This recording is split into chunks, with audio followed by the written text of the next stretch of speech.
What can I say except you're welcome? Smackdown review show is now. Hey, what's going on, everybody? It's your boys, man. We back. Listen, we had a fire Smackdown. We get the privilege. We get the privilege to have the hottest review show from the hottest show in pro wrestling every Saturday after everybody done deep dived into it. If you don't know what it is, it's your boy, the Almighty Dice Man, aka the Z is Silent, aka Big Champ in the chat. You know what I'm talking about? Look at it. Now Nice. respect it. Nice. Now, I'm not alone. I got my guy, my co-host here. Vic, what's going on with you, brother? How was your week? Chilling, fam. How you doing? Happy Stone Cold Day. I hope you enjoy it. Happy 316 day.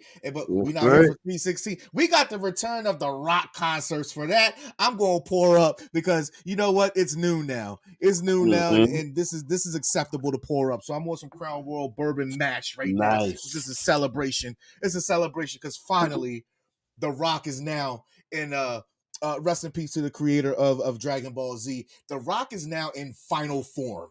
The Rock is in boss mode. Right? Like the final boss. The final boss. Roman is in God mode, but this man is the final boss. And this is where exactly how you wanted to start off SmackDown, right? This is exactly how you needed to start off SmackDown. AEW, you thought you had one, right? Like, oh, we got Mercedes Moné, and she comes out there and she's doing her little thing, and she comes out humble, and then she goes into the braggadocious Mercedes Moné that we all know, and this is where it's going to turn on her. It's going to turn on AEW, and WWE says, you know what? I see you, Mercedes Moné. I see you. And I'll raise you a rock concert.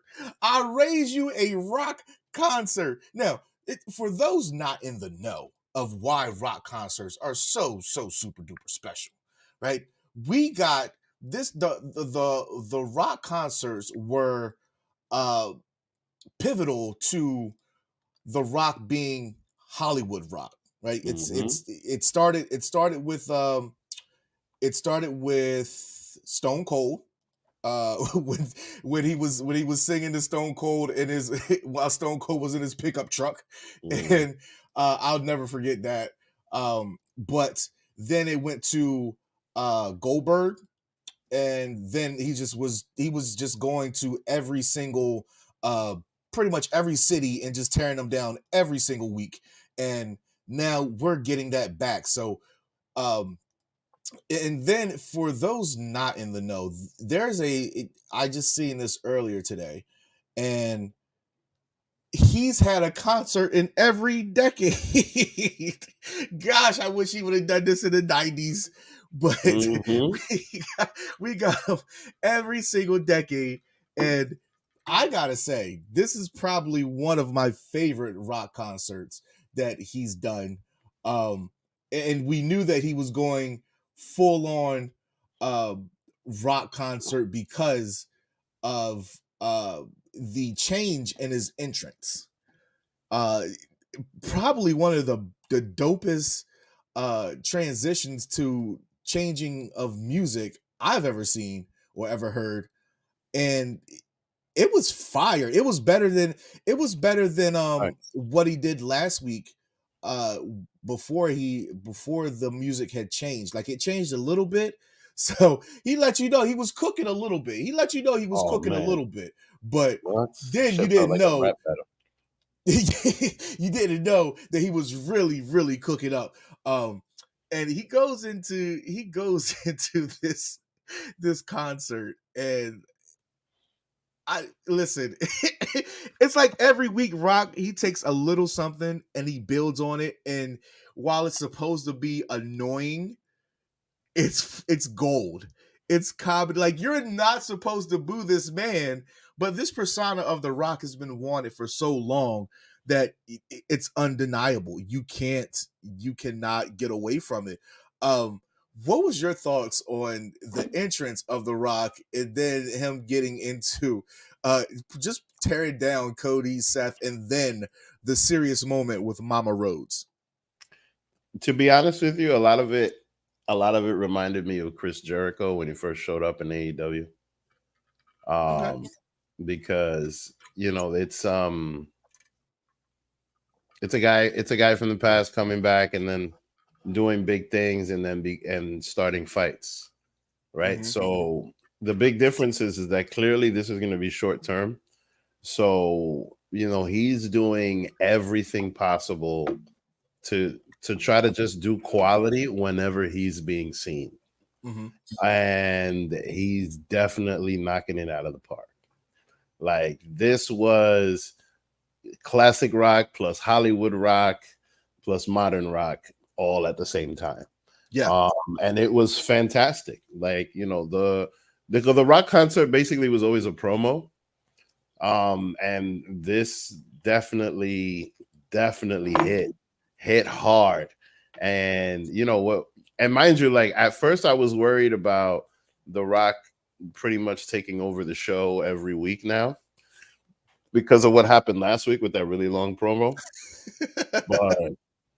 but no, this was great because one thing that I think he realizes now is that him being a heel is not necessarily going to hurt his product.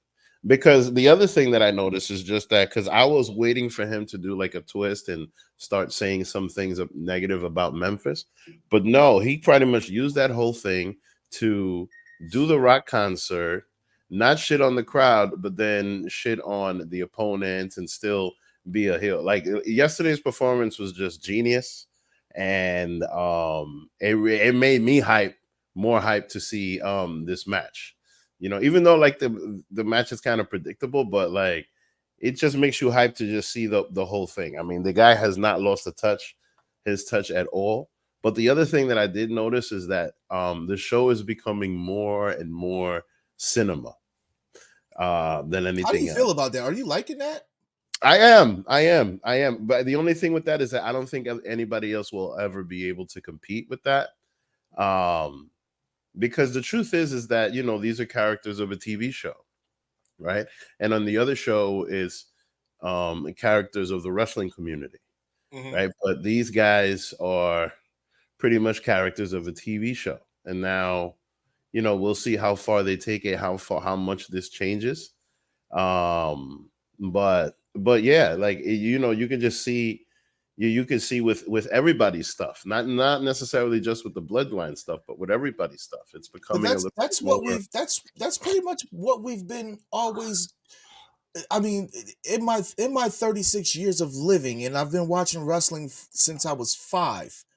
That's what attracted me to pro wrestling is the larger than life characters. I tell a story a lot of times when I'm speaking about wrestling. For my love of Sting. Sting was the first person I seen. I seen a face paint. I seen Surfer Sting was larger than life to me at the time when I turned the TV on and saw him. And for the purpose of the discussion, right? Like, it's, even if you look at WCW, they didn't really. I think you're right. They didn't really have larger than life characters in a sense. It was definitely more wrestling characters than actual personas that WWE portrays, and I think that was the difference in the two. And you had the golden era, the golden age of WWE, and then it went into the new generation. And then we got to the Attitude Era, but that new generation was it was hit and miss for Vince, because you still have characters, but then you had guys like Brett and Austin, and Michaels and Diesel that were budding, with the actual characters. So it's you have your wrestlers and then you have your characters, and you know what though. But here's the thing with that, like Vince always tried to get to the level of popularity of Hulk Hogan. That is never going to happen again. That's like saying finding an artist who's going to sell as much as Michael Jackson. It's just not going to happen. You know what I mean? You try to get as much as you can, but it's just not going to happen. And then because the market is different, the consumption is different. So and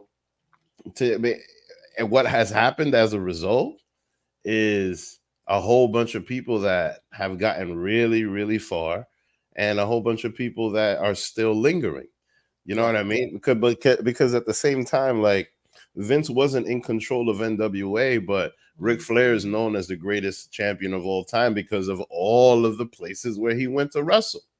You know what I mean? So that's an argument. That's an argument there. But you know, Ric Flair clearly didn't make the money that Hulk Hogan did, or Austin did, or even Cena. You know what I mean? Like, it just didn't happen. But still, like, I guess it's all a matter of perspective when it comes to that. But like, the future of WWE, TKO, and all of that, I think personally, I think is looking bright. But at the same time, AEW at this point is not going to take it that far unless Tony Khan spends an enormous amount of money. But AEW is not going to take it that far. So that's where I kind of see the split happening. And I think it's a good thing because AEW is going to focus more on just wrestlers and wrestling. And then WWE will continue to be more cinematic. And that's where the split is. When we as a wrestling community have these discussions, because it's a weird spot because the fans that have gotten to see wrestling evolve, right, and they still stick with the Attitude Era every single day, and yeah, but you had to have gone through the Attitude Era. You had to live through it. If the people that didn't live through it are not going to appreciate it. Like, for example, I went to the Elks Lodge and I went to see ECW in that crowd with those people. That kind of shit is never going to happen again. No matter how many indie wrestling shows they put at the Elks Lodge now, the same thing that happened in ECW, where freaking Rob Van Dam is jumping into the crowd and we're all yelling and throwing chairs and shit, it's not going to happen. You know what I mean? Like, that kind of, you know, I mean, maybe if you go to a CZW show or something like that, where they have all this crap all over the place. But the reality is just that it's not going to be what it was. And you can't ask for that. Things get better. You know what I mean? Like, I really don't understand that argument. It's just like, well, I mean, it's like everything. People know what they want to eat. You know what I mean? Yeah. They know that what they want to be fed, but you're not going to be fed the same shit from 30 years ago. As much as I loved it, shit, I went to SummerSlam 98 and I loved it. You know what I mean? I saw the ladder match between Triple H and The Rock and I loved it. But I saw when China low blowed The Rock. I was there, but we ain't never going to see that kind of shit again. Right. Shoe fly. It's one of the quotes that I love that from a show I used to watch that was coming on around the time of Degrassi. It was called South of Nowhere. It said, change is difficult but essential for survival. Facts. Right. And that quote has stuck with me for a better part of 15 years. And it's a thing of nostalgia is always good. It's always good. Nostalgia is great, right? But when you try to get too much nostalgia, it just doesn't hit. Like I am still going through the era of WCW and the Monday Night Wars, watching Nitro over again. And as a kid, I'm thinking it was great, but as I'm watching now as an adult, it is total shit. It is really bad. But that's all we had. Yeah, that's what we had. And it when you talk about things like that in pro wrestling, it gets a little murky. But back to this Rock concert, Rock demolishes Cody, this is what's funny about it, because he makes fun of the downfall in the career of Cody, which is the Stardust, that everybody is kind of now a running joke. WWE doesn't. It was a point in time where WWE didn't want you to acknowledge your previous personas, right? And I think they kind of started that with when Luke Gallows came back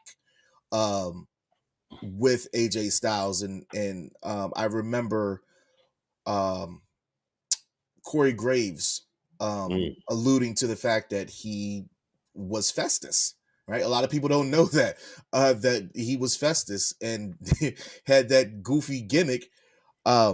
but Rock dropped a tidbit that his first wrestling match was in Memphis. Mm-hmm. And That's why he didn't get on them. what did he say his name was? He- Flex Flex Cabana. Flex Cabana. Yeah. Flex Cabana.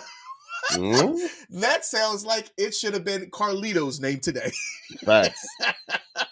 Facts. But But I don't know. I don't know what his thought process was back then. Like, because he would just add things together, right? Because clearly he came up with Rocky Maivia. You know what I mean? But like, you know, I think his thought process was very simple. You know, kind of like the way that Triple H got it, like terrorizing. You know what I mean? Like that whole thing was just. I really don't think people put too much thought to these names because I don't think they were thinking about branding and all of this other stuff. So yeah, I no, highly doubt it was branding that. is definitely taken over of pro wrestling. Everybody wants to be a star. Everybody wants to be the, things like YouTube, social media have changed the thought of people not wanting to have help because they don't want a portion of the money being taken, right? They want to do it themselves. They want that blue check mark beside their name and say, I did it myself. But you probably really didn't, because most of these people do have marketing teams. You do get your ads pushed. So you technically didn't do it by yourself. But the money's all going to go to you as long as you shell it out to get it back. Uh, Bad Guy Jack, shout out to Bad Guy Jack from NXT Review Show, along with Wrestling Doll. Those WWF magazines were great. They were Fucking great. They I could really never were. get a subscription, but I could only get them when they were in the store because my parents just would not pay for subscriptions on magazines, except for Oh, word? Nah, I would just go to buy them. yeah. I Yeah, was yeah. if you if you had a subscription to anything, we thought you had money back in the day. Oh, word. We had a Facts. subscription. We had people with with Schwann trucks. The Schwann trucks. If you got some Schwann trucks coming to your neighborhood to drop off some ice cream and steaks, we knew you had money. But I put this picture up Wow. here of The Rock, because he literally, his whole tone changes when he addresses Mama Rhodes, right? And I love that dynamic because he came out there, he gave you some playfulness. He did the concert, and while he didn't trash Memphis, he did trash Memphis's home star in John Morant, which was hilarious. Hilarious. That was crazy. Pretty much telling Ja, how stupid he looked with a gun as an NBA player and as one of the faces of the NBA, a rising star. And you out here carrying a gun for what? So What? I thought What that kind was of funny. clout you getting from that? Yeah, I thought that was funny that he threw that little jab in there, but it's just something that a lot of people poke fun at. It's the obvious elephant in the room when you're talking about Memphis because the Grizzlies do play there. So and that's one of the things that Rock would do is shout out the team that whatever arena he's in. So he's still sticking with 2003 Hollywood Rock ways, and so this he pretty much elaborated what he said on Instagram, which was pretty dope because a lot of people don't they might have social media, but they're not up on scrolling through their Instagram every day. And Rock does this on Fridays, and he's been doing it for the past 3 Fridays. And pretty much he gave you cliff notes of what his actual Instagram promo was about. Which was genius, cut to the chase. We talking about Mama Rose, and literally just tells him that, tells Mama Rose that Cody's not getting that belt. He's not going to be able to hand it to you.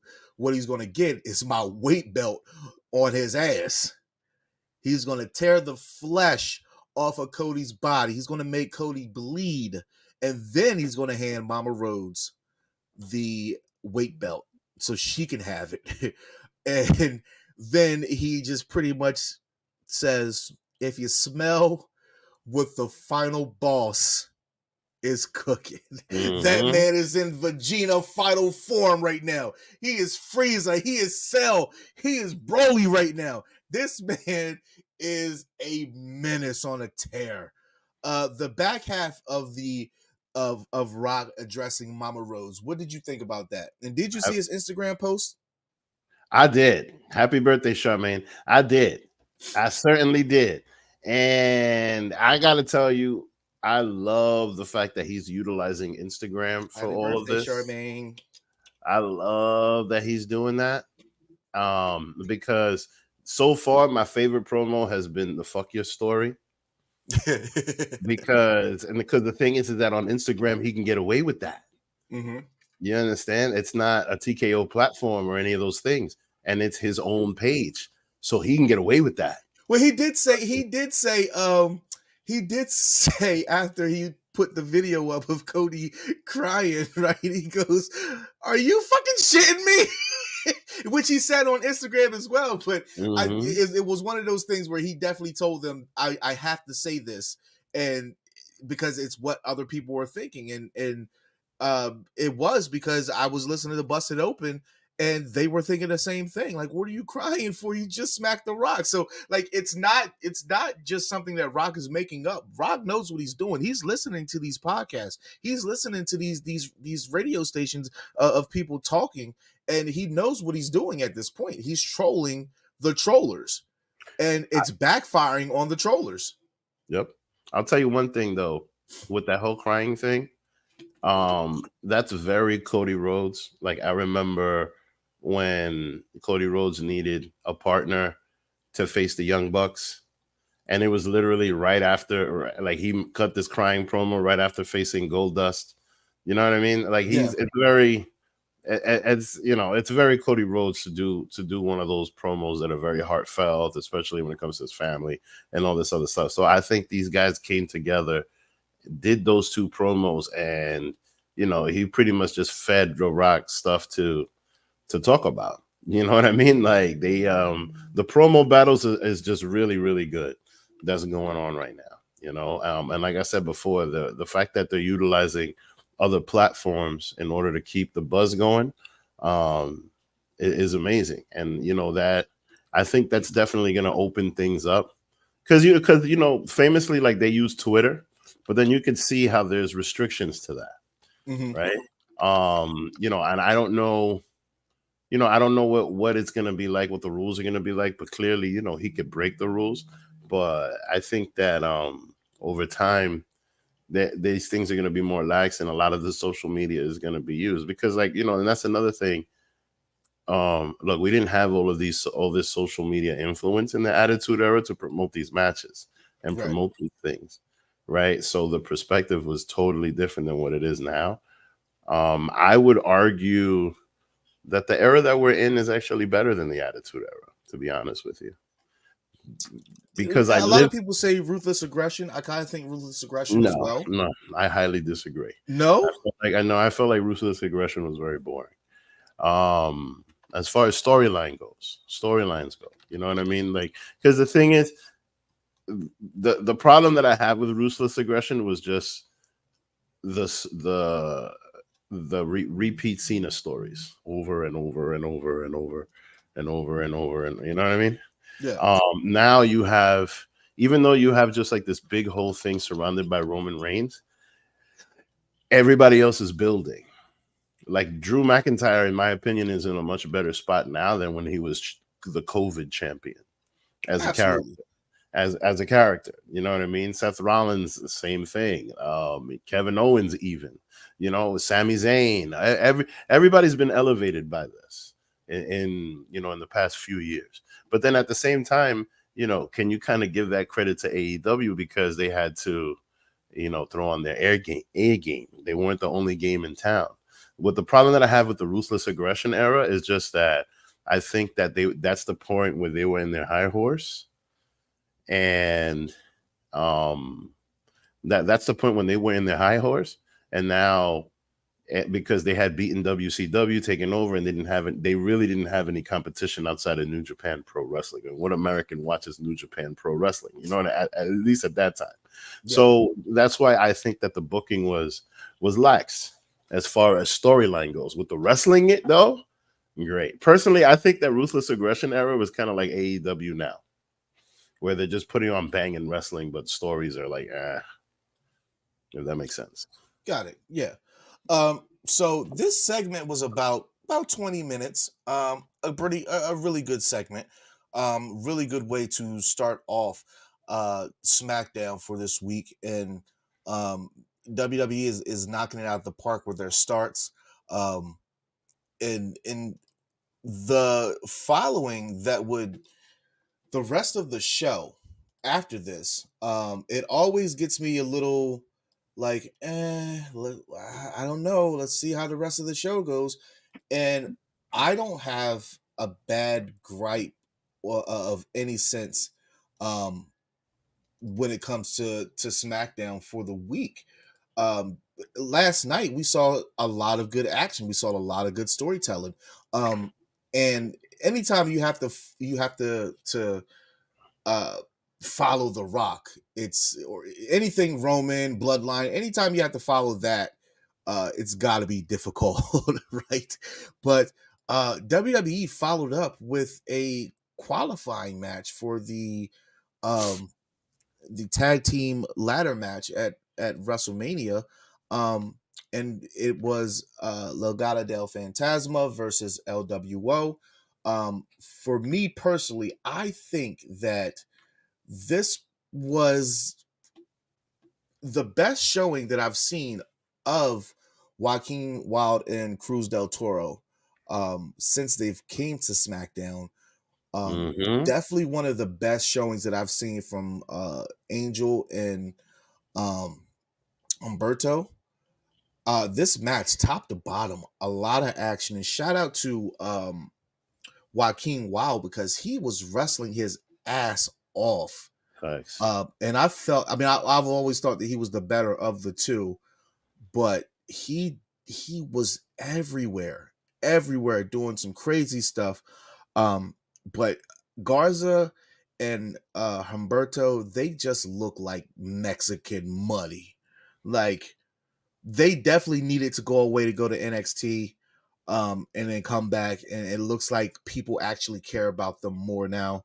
Even Mm-hmm. though they are heels, people they care about them more. And it could be the affiliation to Santos Escobar, which is fine.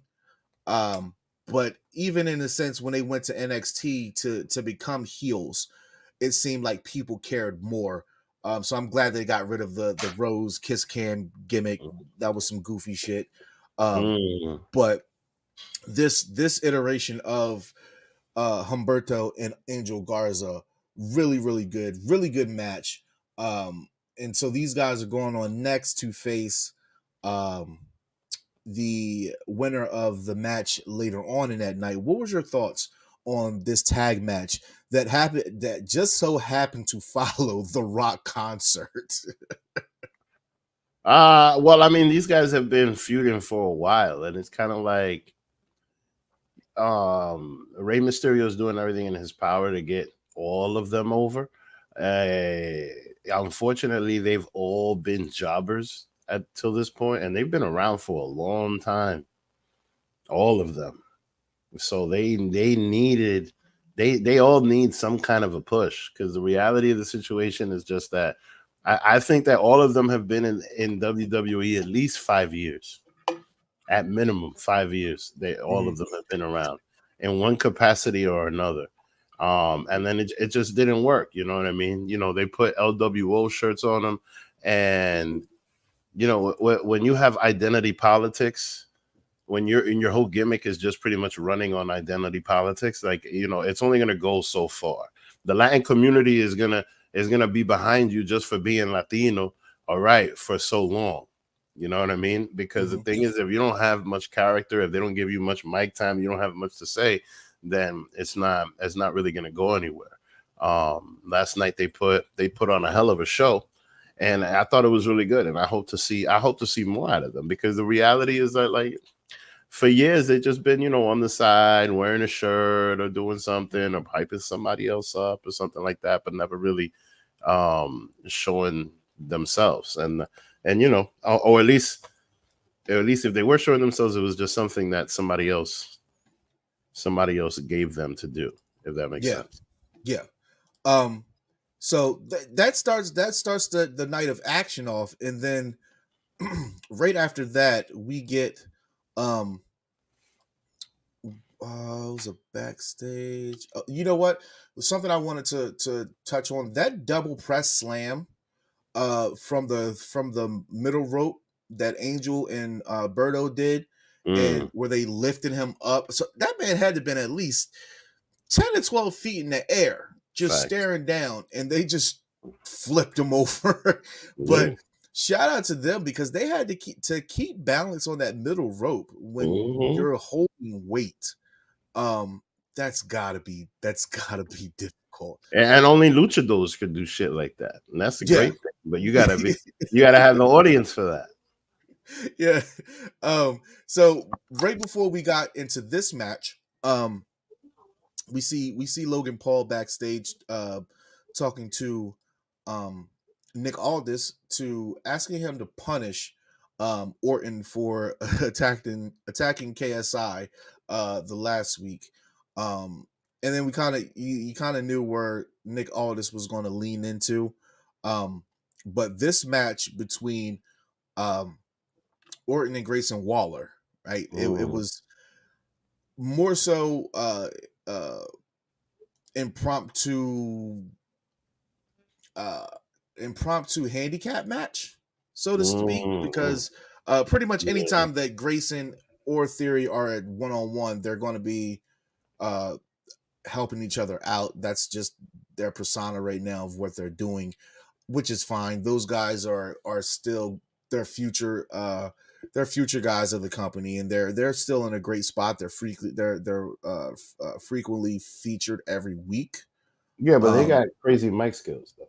Yeah, they do. They're good, but it's generating a lot of heat too. And you got guys like Kevin Owens and Randy Orton, and you're doing programs with them. There's no way you can get buried. Yeah, no way.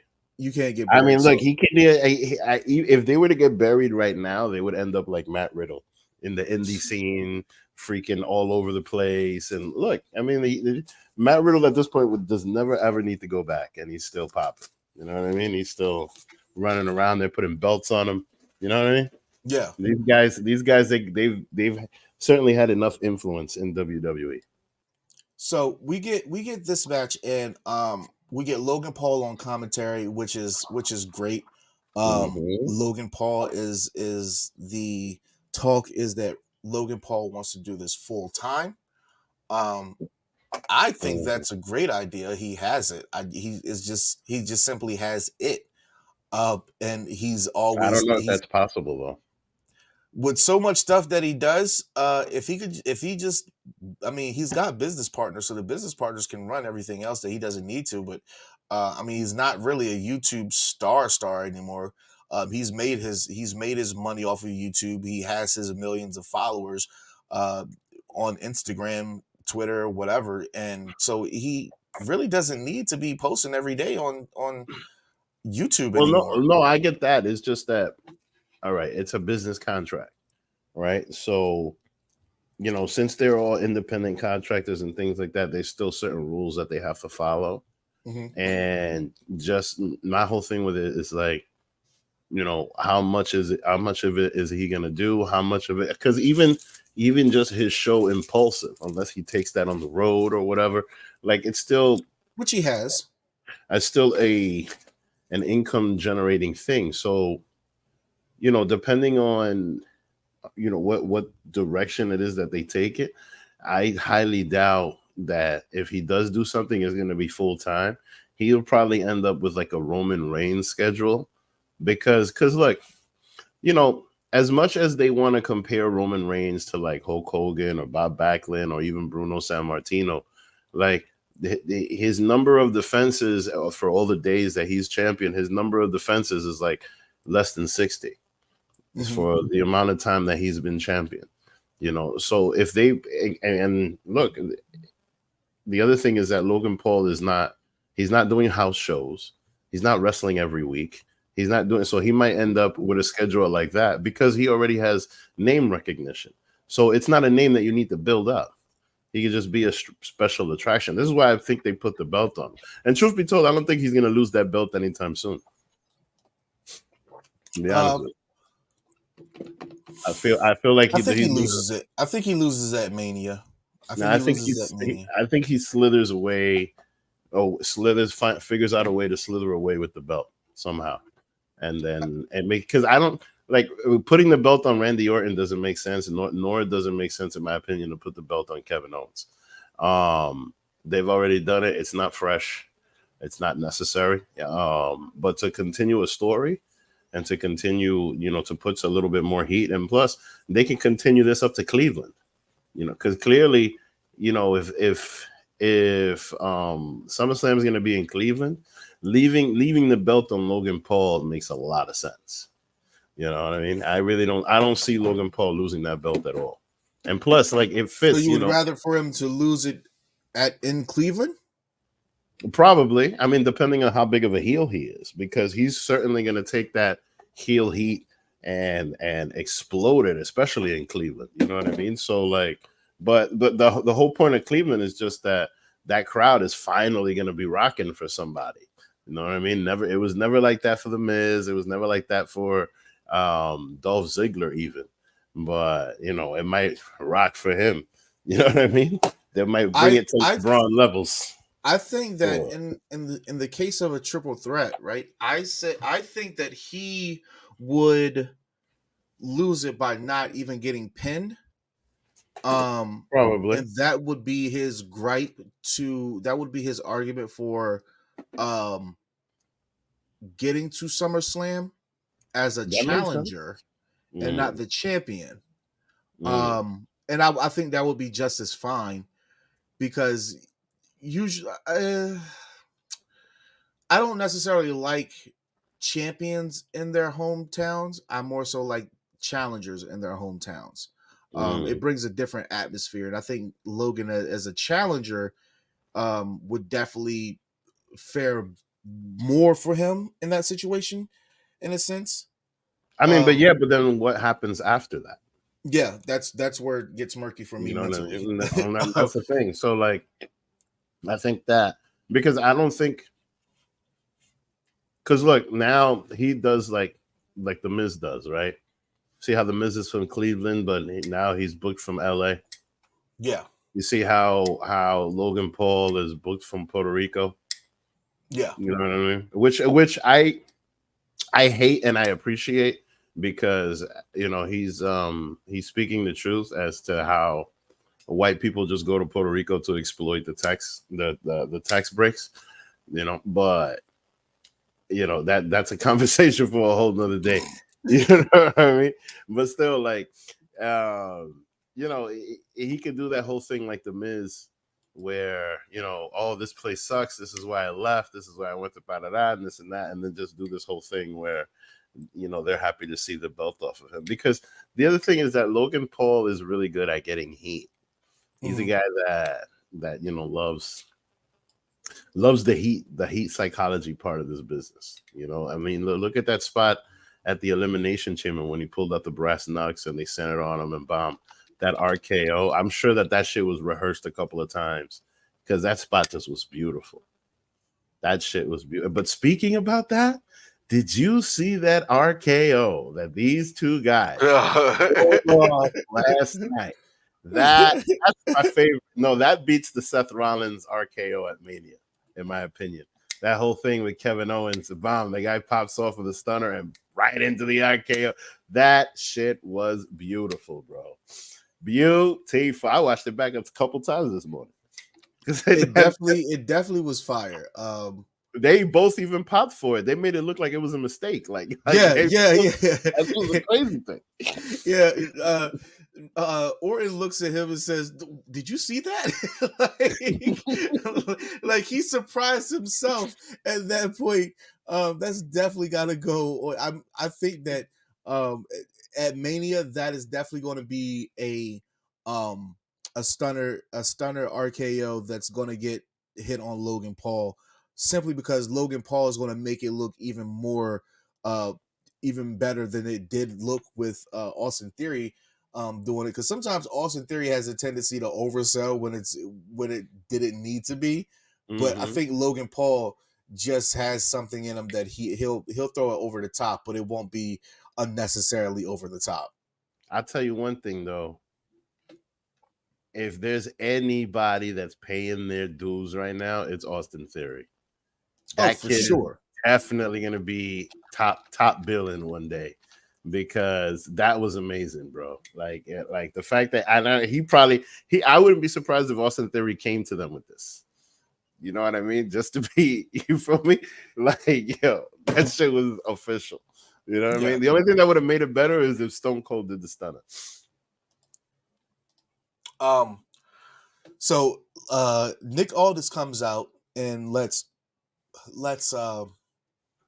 Logan Paul know that they are going to he lets them know that they're going to face off in a triple threat at Mania, which I thought was going to be more people involved, but a triple threat is fine. I think that the triple threat is good.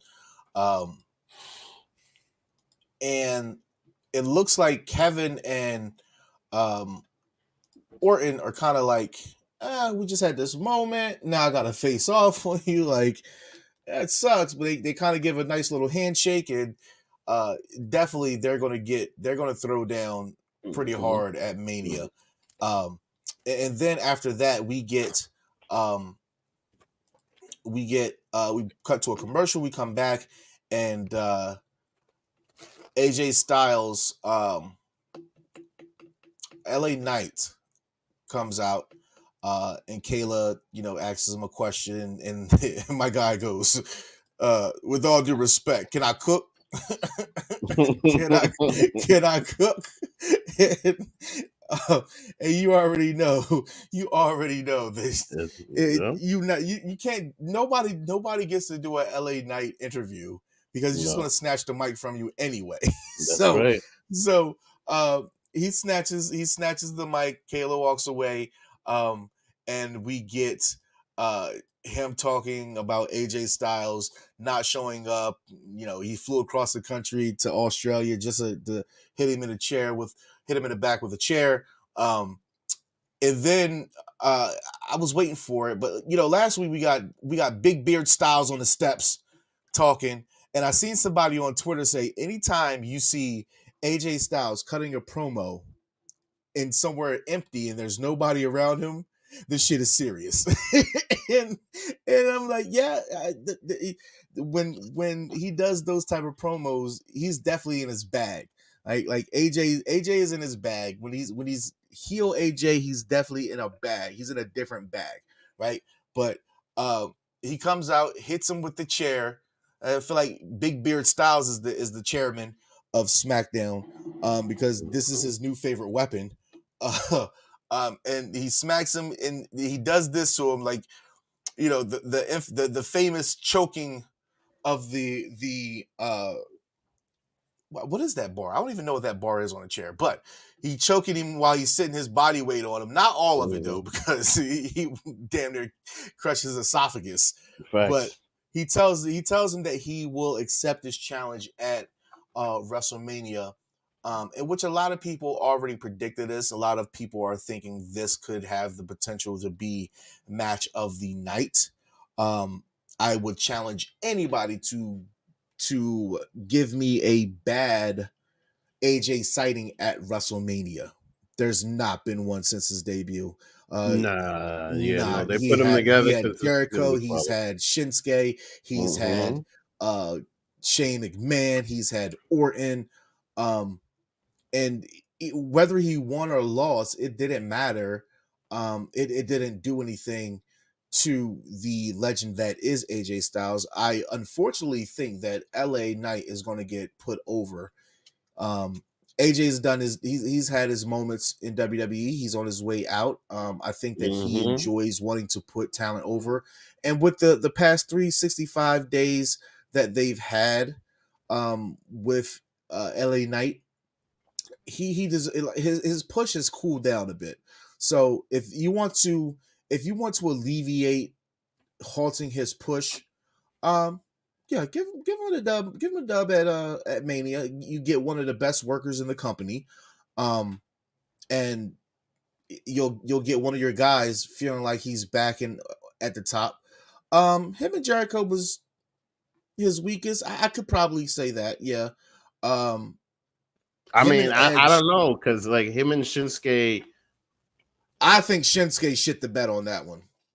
Well, no, you know what the thing is, bro? I think there was too much hype over that because of what happened in New Japan, and they were catering to that hardcore fan base, and we're trying to recreate what they did, right? You know, I don't think that the match was bad, but I don't think the people were into it. And to be honest with you, I don't really even think that people were into AJ Styles as a champion. You know, I mean, he had a nice run. But certainly either the machine wasn't behind him or the fans weren't behind him or things like that. Because the other thing is that AJ Styles, for as great as he is, he's an acquired taste. He's not necessarily for everybody. I don't You think know so. what I mean? I think There's not. he's proven, I mean, listen. How many times have you seen? How many times have you seen an entire crowd cheer for AJ Styles outside of that Royal Rumble entrance? A lot. I've never seen it like that. Do you want to revisit the beat up John Cena era of AJ Styles? Yeah. Like, but Cena was the face and AJ was the heel, and they were chanting along. They were chanting along with AJ Styles, saying "beat up John Cena." All right. If that was anybody else, it wouldn't have happened. Why? Because people already were sick of John Cena, so they were just jumping on the bandwagon. That's the thing, though, because everybody was just jumping on that bandwagon of get rid of John Cena because we're sick of John Cena already. But the reality, all I'm saying is that look, he was at his peak when he was the phenomenal AJ Styles in TNA with the 6-sided ring and all of that, doing all of those crazy flips, right? He went to New Japan, Bullet Club leader, all of that. The peak. Yeah, Bullet Club leader, all of that. Came to WWE, didn't get the same sizzle. That's all I'm saying. I'm not saying that he didn't. He did it. I mean, he left me walk off right now. What you talking about? He did not get the same sizzle that he had in TNA, that he had in New Japan, all of that. He got some buzz in the beginning, but he was never as big. His title reign was short. It was but it wasn't a big deal. He had some good matches, but it really wasn't a big deal. Not nearly as big of a deal as Roman Reigns or even Seth Rollins. You know what I mean? It just wasn't. And I don't know if it's because of the mic skills. I don't know if it's because he needs to be in a group at all times. But when AJ Styles is by himself, just being AJ Styles, nah. When he's part of a group and he's got a crew and he's all this side, he's way more impactful. But the reality, nah, man. You know, but now at this point, I gotta disagree. And look, at this point, but look, they using him literally. They're using him to big up the next guy, right? They're not going to put the belt on. I'm not saying it's a bad thing. I'm not saying it's a bad thing. Yeah, okay. So you're saying but he is finished. Okay, but this is the thing. You literally just said we just talked about Grayson Waller and Austin Theory being fed to Kevin Owens and Randy Orton, and that's not a bad look. But LA Knight being fed to AJ Styles, you're saying AJ's done? The man's been there since 2016. Oh no, I'm not saying that's a bad look. Is that they're using him to shine a light on LA Knight and make him look good. But all I'm saying is it's just that's all they can use AJ for at this point. They can't necessarily, they're not going to put a belt on him. They're not going to put a high profile thing on him or anything like that. They're pretty much going to use him to big up somebody else. You know what I mean? This is pretty high profile. If you're taking one of your guys that's been one of the most popular and putting him in with one of your best workers. Well, of course, because you got nothing else for him. You got no belts for him to chase. You got no time. You got no program for him to do. So exactly. So you got to get him hit with a chair by a good worker who's going to make him look good. This story has been going on well for the past 6 months between these two. So where in that I mean, but where did it come from, though? where in that Where did retrospect it? does the title need to be brought into the picture for AJ Styles? Because he did get his title match. He was in a fatal 4-way. Mhm. So they both were in a title match, right? If one can't get it, you can't get it. So you know what happens? They face off. It's the classic formula. But to say Okay, they're this gonna put him in a title match, but you think they're actually gonna pull the trigger and put a belt on him? I don't think LA Knight's gonna get a freaking title. That's the way No, not I LA don't think Knight. LA Knight will get a belt. AJ LA Knight needs to is go money. to he needs to go to Monday Night Raw. SmackDown right now with Roman Reigns. It's if we're talking, and shout out to Mike Knox for coining the term, wrestling is storyline, right? There's just no room on SmackDown for AJ Styles. Probably There's not. not, Probably right? not. But You know, Raw, maybe he should do an NXT run. maybe because it's something he hasn't done. Hey, Baron Corbin's down Exactly. there doing great things. Mm-hmm. Charlotte Flair went down there just to get the belt Yeah. and make herself a Grand Slam champ. And uh, Becky did the same thing. See, Right? now, how does that work now with Rhea Ripley? Because Rhea Ripley, like, for example, look, Rhea Ripley was the first NXT UK women's champion. And that's something that Bayley never did. Right? So now, how does that work? And how do those parameters work? Because the first time I ever heard Grand Slam champion was when Shawn Michaels won the European Championship. That's the first time I ever heard that. I think in the sense You know of what I mean? actually, you know what? I think it's in the sense of NXT the brand, right? Because NXT UK is still NXT. And as far as Rhea goes, she's been Raw Women's Champion, Women's World Champion, Tag Champion, NXT Women's Champion, NXT UK Women's Champion, Royal Rumble winner, NXT Women's Championship tournament winner. Well, So she's got a women's money in the her back. listed as the seventh women's Triple Crown champion, and she's the 5th women's Grand Slam champion. So she's already done it damn near twice over. But as far as AJ goes, he is a 2-time WWE champion. He's a 1-time Intercontinental champion, 3-time United States champion, 1-time Raw Tag Team champion, and he's the 32nd Triple Crown champion and the 15th Grand Slam champion, and a 1-time Slammy Award winner with the Boneyard match with The Undertaker being match of the year. That was amazing. That best cinematic match, I think, right next to what is you can put the original cinematic match in there with Ultimate Deletion, but Boneyard is great. Firefly Funhouse, Jesus, has got to be up there as well. But AJ that was Styles, just great. Just seeing John Cena in an NWO shirt, I thought that was just classic.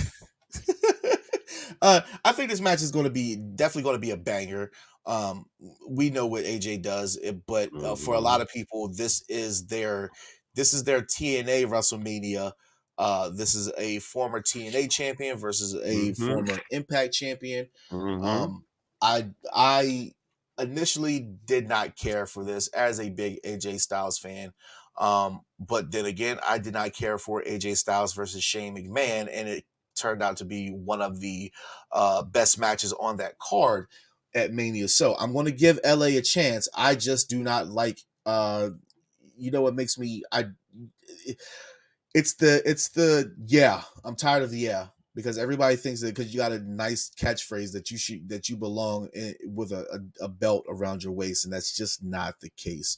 But I mean, it's just, you know what though, everybody gets annoyed with the catchphrases, but then when you're at the show doing them, that's a whole nother story. Yeah, you know what I mean. Yeah, you're down. If you're in a crowd saying what, you'll say what all night. Facts. After we get that, and that's literally that in itself took up like the first hour. So the Rock went like 20 minutes. You got one match, and then the other match kind of crossed over into the second hour, and then we pretty much we're almost winding down the show. So we're gonna get I'm kind of tired of this, but we got heavy Legado del Fantasma last night, which is, I think, is dope because LWO should be led by Santos Escobar, but they're going a different direction with that, and that's fine. No, I highly disagree. Because the only reason LWO is around is because of Eddie Guerrero.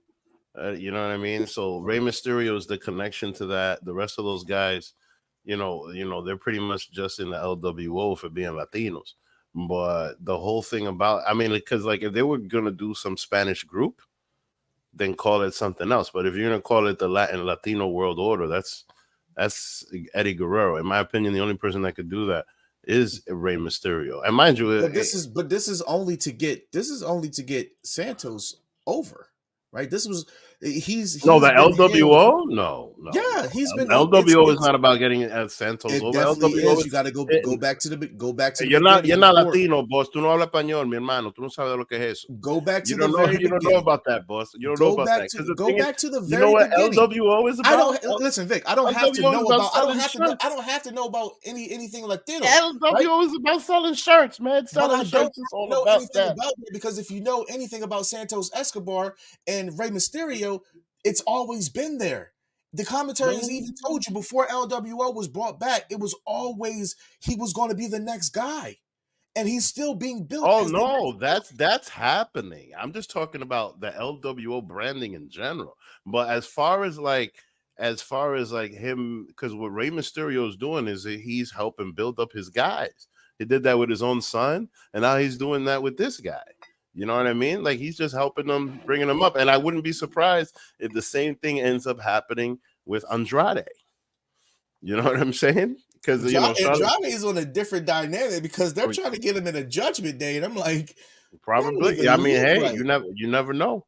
But the thing about it is just that, like, Rey Mysterio is being very Mexican, and pretty much just helping out everybody in his family. You know what I'm saying? But my whole point with the LWO thing, that's different because that's just straight branding. They're capitalizing as much as they can off of the LWO thing. I don't think that has anything to do with the story of Santos Escobar. Like the story of Santos Escobar, I think that him and Rey, they respect each other. He respected his father, so now Rey is giving him the Mania match, and I'm happy. I mean, not the Mania match, but he's giving him he's giving him the match that the match between the two of them to continue the story, right? To try to pretty much just big up this kid plus Dragon Lee, because look, these guys are amazing in the ring. Dragon Lee came out hot, fire. They're amazing in the ring. Like 1 week is on NXT, 1 week is on SmackDown. But the only problem with all of them is that Santos is the only one with Santos and Celino are the only ones with mic skills. That's the main problem. Dragon Lee got no mic skills. He has all ability. Dragon Lee, in my opinion, is like another Sin Caras. A guy that does all this amazing shit in the ring, but can't talk on the mic at all. In my opinion, like, when it comes to luchadors, very few of them have mic skills. Yeah. Very, very few of them. Like, Rey Mysterio, even Rey Mysterio doesn't have necessarily the best mic skills. Like, if all guy, I don't think he would be as appealing. You know what I mean? The fact that he's so short and he does all these flips and all this stuff in the ring, no, because in my opinion, Dominic Mysterio actually has better mic skills than Rey Mysterio does, right? But he's not. Dominic Mysterio is not a little guy. Is not all this other stuff. Even though he's taking all his father's moves, yeah. Because at the end of the day, not everybody could do a 619. The fact that he's so short is what makes it look really good.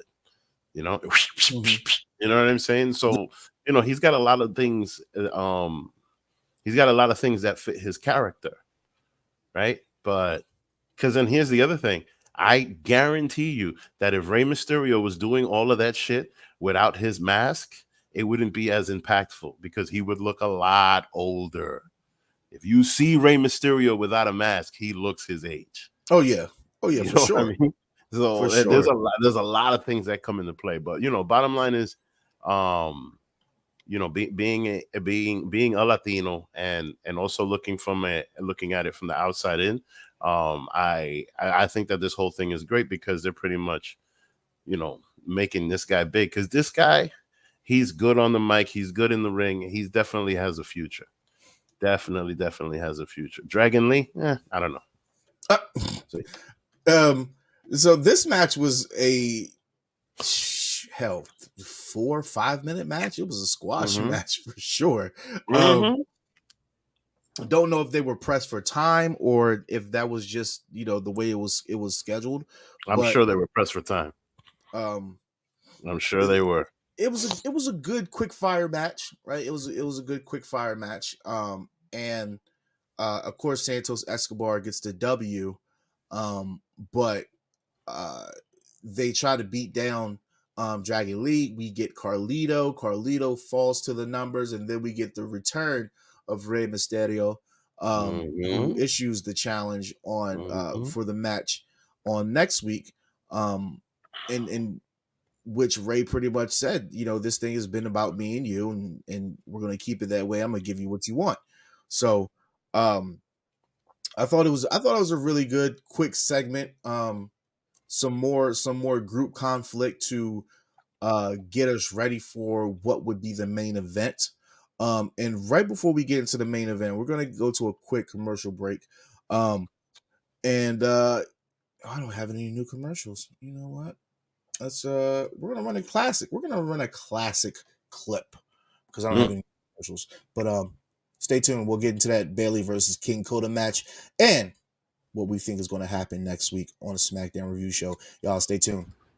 See, you doing number talking. This mafia right here, baby. Somebody get hit, we hit him. That's what's going to happen to Joe. We're going to hit his punk ass from the blind side. Put him down. Be careful. Do your job, baby. Give me some. You see, Mike, threats are part of wrestling, But you got to look at the person that's making the threats. This fat son of a bitch is challenged all of us, has been world champions before, been in this business 15, 20 years, and this fat son of a bitch is going to challenge us all out. Calm down, okay? All right? He's fat. I'm going to about this. I don't care if he don't, I'll make him bleed. It's a classic.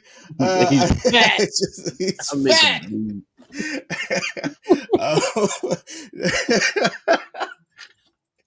Oh man, love the mafia. One of my favorite segments of shout out to Samoa Joe though, because I'm loving him as champion. Samoa Joe as champion is great. It's everything that it needs to be, and I think that they made the perfect person to be the champion, and they're going to have the perfect person to dethrone him when Swerve Strickland eventually wins that belt, because it is definitely coming. Pause. Yeah, it's time. It's time for Swerve. So yeah, we already had a cowboy shit title, cowboy shit reign, and it was shit.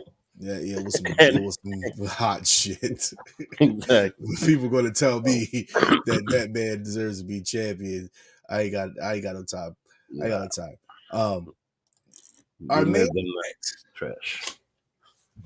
We get, nice. We get Bayley versus King Kota, aka Kai. You know what? At first, I was pissed off that Dakota had turned on Bayley. But you know what? I think that we talked about this last time, that none of those women can speak very well. And all of those women are foreigners except for Bayley. And I think that King Kota possesses the mic skills to speak for these ladies, and which she has been. And if they keep Damage Control in this iteration, I think it's absolutely fine. The big question is what happens to Damage Control if they lose the titles that they have. And Bayley pretty much tells us, Bayley tells us that she's going to take them out one by one. And we got 3 weeks until Mania. We got 3 weeks till Mania. You got 4 women. It's a little bit hard, but this match was pretty good. It was definitely very reminiscent of what we had seen earlier in the ring with Orton versus Waller, with Theory on the outside, with Logan Paul on the outside. It was an impromptu handicap match, which was fine. I think that the theme of the night was groups. Every match had something to do with a group outside. No, yeah, every match. So I guess that was the theme, and that was crazy. But it was dope to see Bayley getting cheered again, because it's been a good 2.5-3 years of Bayley getting booed and still doing some of the best work in the women's division, being selfless and not being afraid to put people over. Facts. And it takes nothing away from the legend that is Bayley, because she has done a lot for that women's division. She's rarely talked about. I would argue that she is just as good as Charlotte Flair. She has surpassed Sasha Banks, and she's better than Becky Lynch. So I would put her, if Mike would want to take Charlotte Flair, I would either his 1B, I would throw Asuka, or I would throw Bayley in there. But Charlotte being hurt, I think hurt our chances to get Charlotte versus Bayley. I think that's a money match, and we could have gotten it, but we still have time. Yeah, we can still get it. But Charlotte is a 37-year-old woman coming off of a knee injury, so her time is it's ticking a little bit. But this match was fire. I love both entrances. Just the look of Damage Control when they came out there was fire. Like, I like the whole look of I didn't mean to put Rock up there. I like the whole look of Damage Control together, posing, the music, the background of the music, all of that was fire to me. The look, I loved everything about it, and I think that they made the right choice in keeping King Kota there. But like I said, it was an impromptu handicap match that didn't. They had 15 minutes to get this off, so 15 minutes of airtime left. You still got to do run-ins and stuff. So the match was about 10 minutes. A good 10 minutes to end the show, which was a nice show. But at the end, we see the numbers game once again coming into the play. And then we get the glow. We get Naomi coming out there for the save. After pretty much after Bianca had told her, girl, and she told her, but and Naomi threw the tidbit out that, hey, I haven't been here, I haven't been here, so I don't know what you're talking about when it comes to Bayley. The Bayley that I know is such and such. The Bayley and that's true. Know is such and such, right? And I thought that was pretty dope. I thought this is a dope look. I think that's a dope look. Dakota in front of those ladies on the side. And shout out to Asuka, because Asuka truthfully is bigger than all of these women. Facts. And she's just helping chilling in the background. Yeah, and it's small things that Asuka's doing that make you forget. I mean, make you remember how dangerous she really can be. And I just thought that I had to search for that. I thought that was a really dope shot of all of those ladies. But we saw you were speaking about Naomi, and we got her coming for the save. But the thing that we didn't get, and what it looks like the crowd was a bit disappointed. We got no EST. Mm-hmm. We got no EST. Wait, And is she pregnant? Bianca? Yeah. Oh gosh, you better not be. I heard some rumors that she was pregnant, and that's like Oh, part of the whole thing with the show with her and Montez Ford. yeah, but I don't know. I don't know. I mean, I'm speculating. You know what I mean? Because I've just heard that because a lot of things. Everybody's a platform now, so a lot of things could be made up. So that's what I'm asking if she's pregnant. Because if she is pregnant, it would make sense for her not to be part of WrestleMania. Yeah. I for Mania's sake, I hope not. That would imply that we will not see we won't see Bianca for another 18 months to 2 years. Maybe less. I mean, Maybe less. Maybe Becky Lynch didn't stay away that long. I expected her to not come back. To be honest with you, like when know what, I think that it's when you have a husband and wife that are in the main event scene, it makes it a bit easier for them to still bring the baby on, have a nanny or some sorts there. It makes it a little bit easier, right? But Montez still isn't cracking that echelon of stardom that we thought that he would get in that push after the Chamber, and they touched on that on the show of Love and WWE, and we still haven't seen Montez get to that next level in which everybody believes that he should be at that next level. So he's protected in my opinion because he's like another Titus O'Neil. I mean? No, very clean cut. Very clean cut. Like, look, did you notice how he was at the TKO thing when they came up to Wall Street and they announced TKO? He even had pictures of him holding that TKO belt. Like, the guy's super clean cut, knows how to speak well. Him and his wife can always be used for some type of promotion.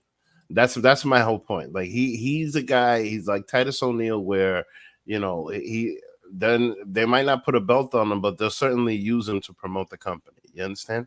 And that's why I think that those two are very protected to the point where they're getting their own show on Hulu. You know what I mean? If she is pregnant, that's all I'm saying. If she is pregnant, then it's going to be all hands on deck for her. Because she's the female John Cena right now. Well, sort of. I just Googled it. I didn't see anything. Okay, that's good. I could be wrong. You know what I mean? But I think it's a slow burn. I think it's a slow burn. I think we get her next week.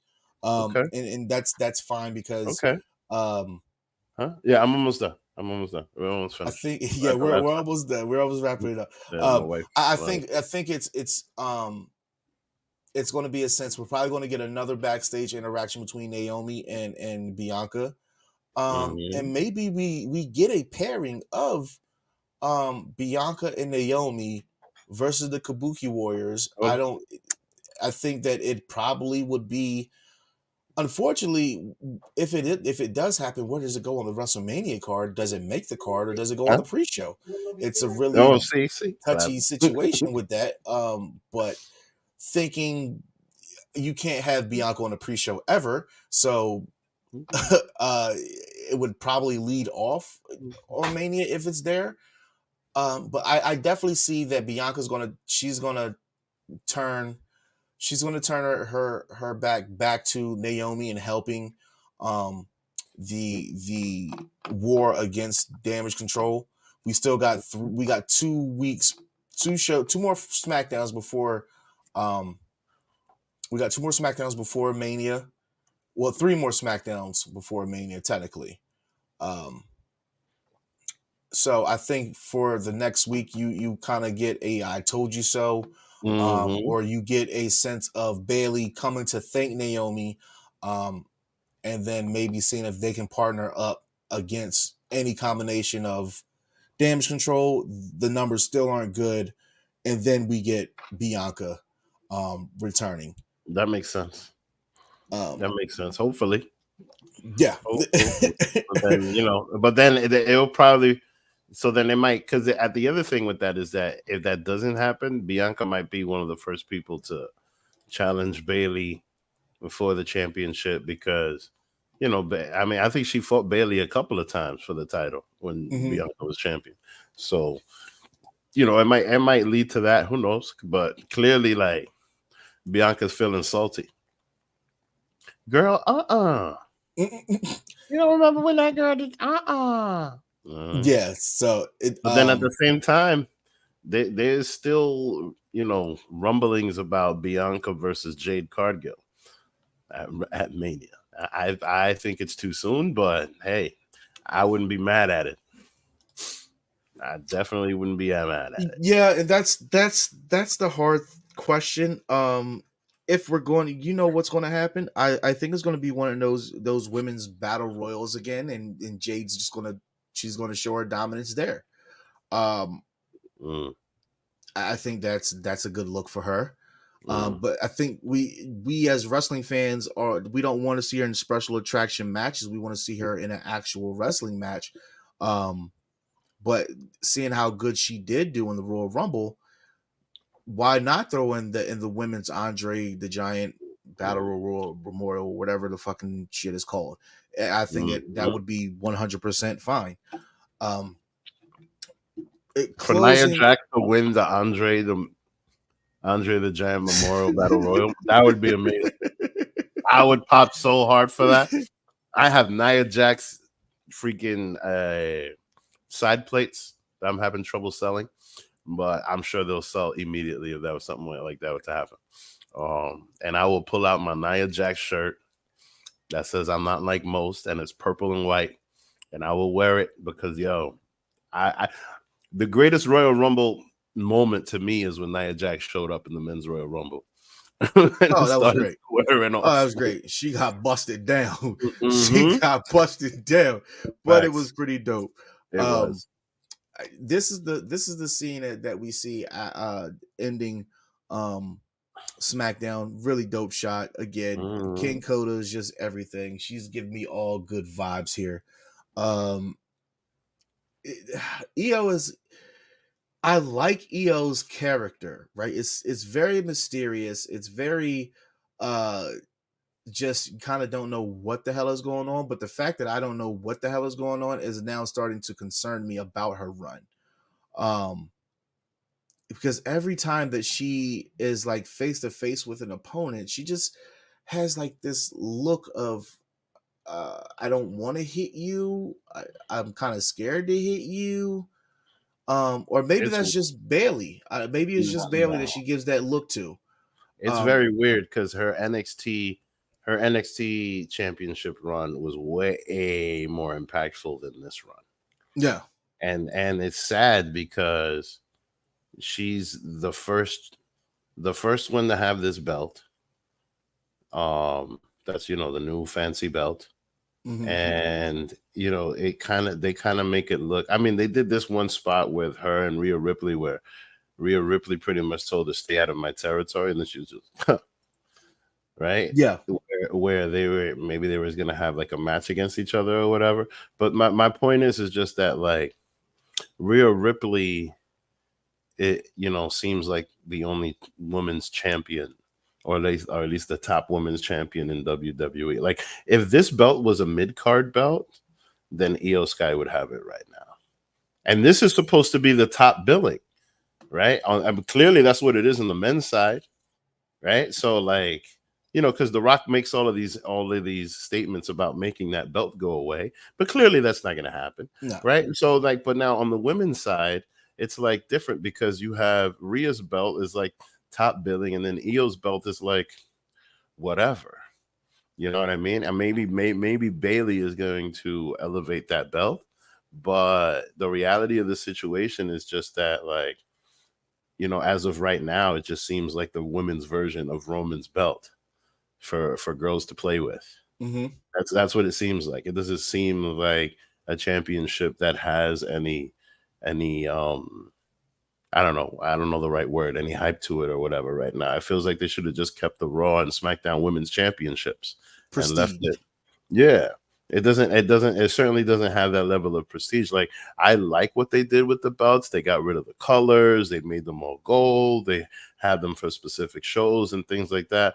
And they kind of made them general neutral in a sense, even though the girls have the white straps and the guys have the black straps, but still they kind of brought everything together and made everything gold. But my whole point is just that, like, EO's belt, the belt that's supposed to have the most prestige in the entire women's division of all of WWE, at this moment does not have it.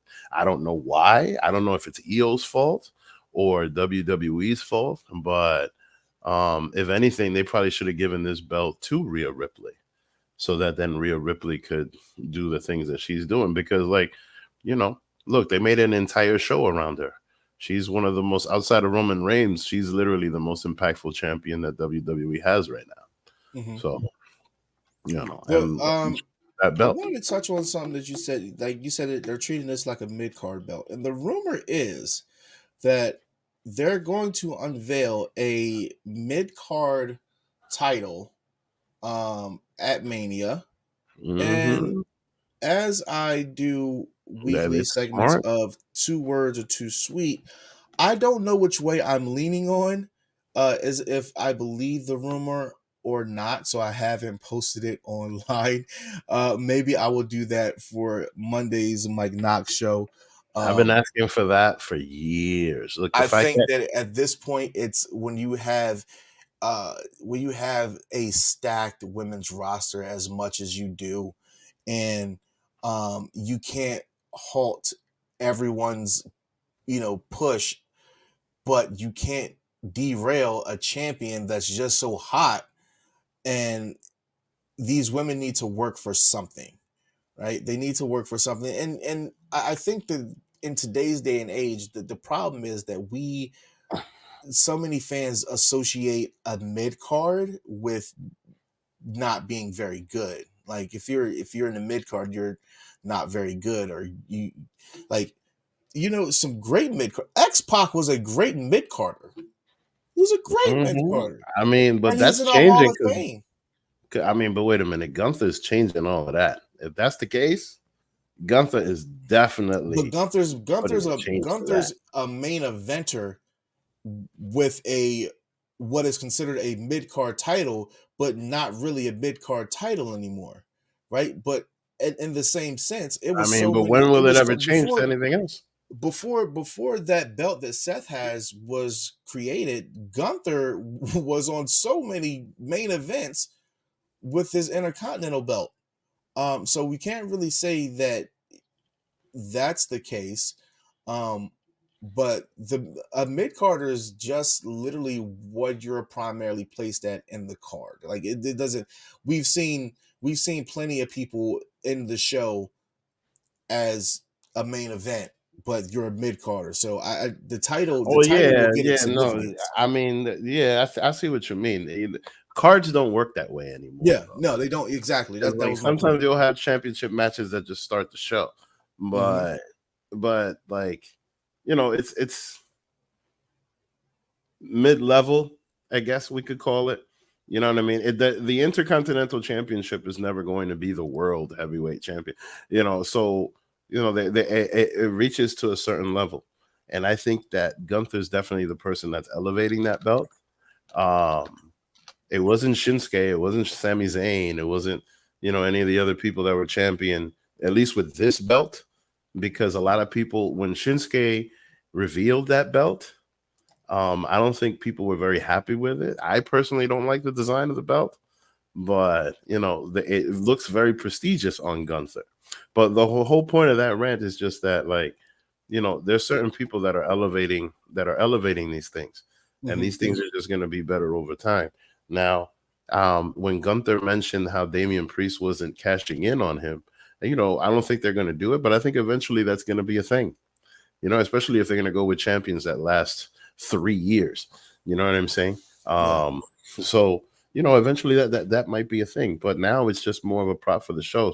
But anyway, my whole point from the beginning was just that the TBS championship has been very successful. Yeah. Very, very successful. And I definitely think that WWE needs to copy that because, it elevated Jade Cargill, and it's certainly doing wonders for Julia Hart. So yeah.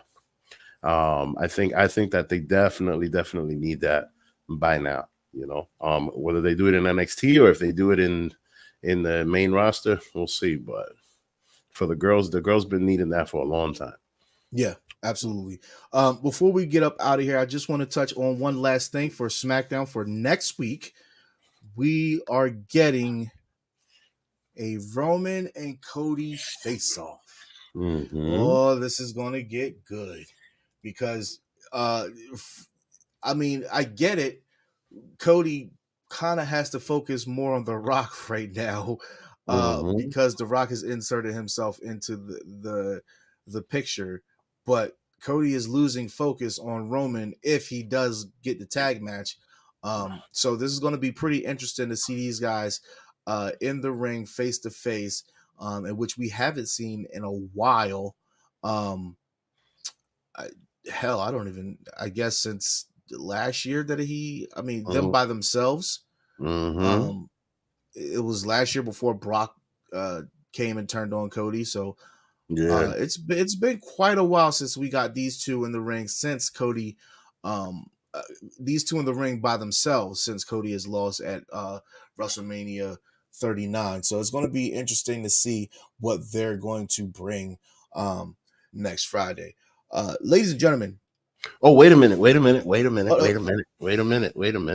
There's one thing we didn't mention, and that is that promo by Jey Uso. The acceptance promo. I got it. Hold on. That was amazing, bro. You know what I mean? People been sleeping on Jey Uso. Now I see what Chris is saying. This guy is quality right now. Oh, I'm so upset. That promo by Jey Uso was amazing. Amazing. Got me hyped for that match. That match, I think is going to be a show stealer. Those guys have probably been practicing that match since they came out of the womb. You know what I'm saying? They literally spoke that up last year. They spoke that up last year. I forgot what show it was on. I can't remember it, but it always pops up on my Facebook. Where they were sitting down, they still were wearing the black day one ish shirts, the black and red day one ish shirts, and they were saying that's been their dream. That's what they don't care about. I mean, the championships, winning the championships at Mania, defending them at Mania is always dope, but for them to share the ring standing across from each other was what they always wanted. And they're finally going to get that. Yeah. And it is so crazy because I keep seeing so many people say, Jay, go back to the bloodline. Jay, go back to the bloodline. It's too late. It's too late. For merchandise purposes, it is too late. That man is over. And you notice how he closed it out. The way that he accepted was by going eat. I love that. That was great branding. The crowd is going to be so red hot for this match. It's going to be crazy. But Jimmy is still not, in my opinion, he's still not on Jay's level. It's just he's not. I get it. He's a good talker, right? But Jay in his own right is still a good talker as well. If people don't remember when the Usos made their return when they got rid of the face paint and they came out in the black and white bubble jackets and they were doing the rap battle promos, for a good stint of the time, Jay was leading those, and then it turned into Jimmy leading them because Jay is the hyper one, so he can continue to keep that ball rolling, right? Like if you look at most of their promos, and there's a WWE playlist on YouTube of their best promos, right? Jimmy starts off and he's doing his sway and he's rocking back and forth and he's creeping into the promo, right? And they do the thing that twins do where they're finishing each other's sentence. But the sentence finisher is Jey, and Jey's the hyper one. So when Jey is doing the hyping, Jimmy is now getting more into the promo. And then it's like, come on, brother, I'm gonna bring you up to my level. And then they're rising, and then they get on the same level. Then that promo just takes off, and that's when they're just talking in sync, and it's fire, right? I think that this match is definitely gonna be a banger.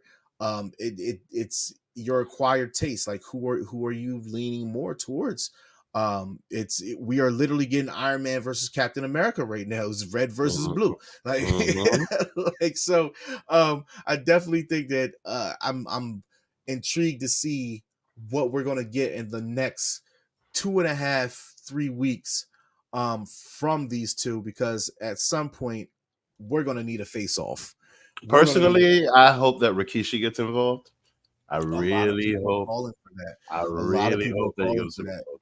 Even though, like, you know, I've seen some clips online and he's talking about it, and he's all like, you know, we're finally getting brother versus brother, and it's gonna be a good match, and then things like, and he's saying generic things, right? But I really hope that he's involved somehow. You know what I mean? I really do. You know, if not, it would be sad. I get, you know, but even though he's probably like, you know, let my kids do their thing and I don't want to fuck with their shit, I would respect that, you know. But really, like, I think it would help the story even more, since it's all Samoan dynasty and all this other stuff. Yep. Right. But yeah, we'll see. We'll see. Ladies and gentlemen, that is our time. Shout out to y'all in the chat. We got some great views today. Great chat interaction. You guys are always keeping the show rocking. Vic, any last words before we sign off here? Happy Stone Cold Day. Happy Stone Cold Day. Let me go ahead and pour up really quick. Go ahead and pour up. There we go. You know what? I am the Almighty Dice Man, aka Z Silent. That is Vic. We're gonna sign up out of here. Live, laugh, love hard, love often. And if somebody tell you they don't like you, you tell them you don't give a good dog damn. The Almighty Dice Man told you. And as always, take a drink up, look at it, sip, and reach for the sky, boy. We out of here. Y'all have a good day. If I can find the outro.